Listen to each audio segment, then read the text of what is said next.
आणि खरातप्रमाणेच राज्यातल्या इतरही जिल्ह्यातील अशा भोंदूबाबांची यादी पोलिसांना देणार असल्याचं अनिशच्या मुक्ता दाभोळकर यांनी म्हटलंय। भोंदूबाबा अशोक खरातसारख्या घटना वारंवार घडू नयेत यासाठी जादूटोणा विरोधी कायद्याचे नियम तातडीने होणं आवश्यक असल्याची मागणी मुक्ता दाभोळकर यांनी केली आहे। खरातप्रमाणेच इतर भोंदूबाबांची यादी पोलिसांना देणार मुक्ता दाभोळकर यांचं असं म्हणणं आहे। जादूटोणा विरोधी कायद्याचे नियम तातडीने होणं आवश्यक असल्याचं त्यांचं म्हणणं आहे।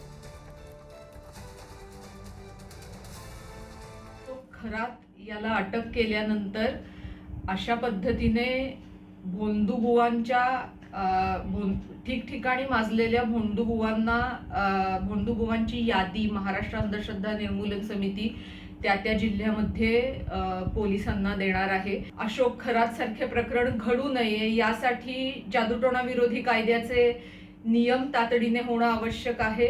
आणि आता अनिस ज्या बाबाबुवांची यादी देईल त्यांच्यावर तातडीने कारवाई करण्यासाठी पोलिसांनी सर्व तो तपास करणं आवश्यक आहे।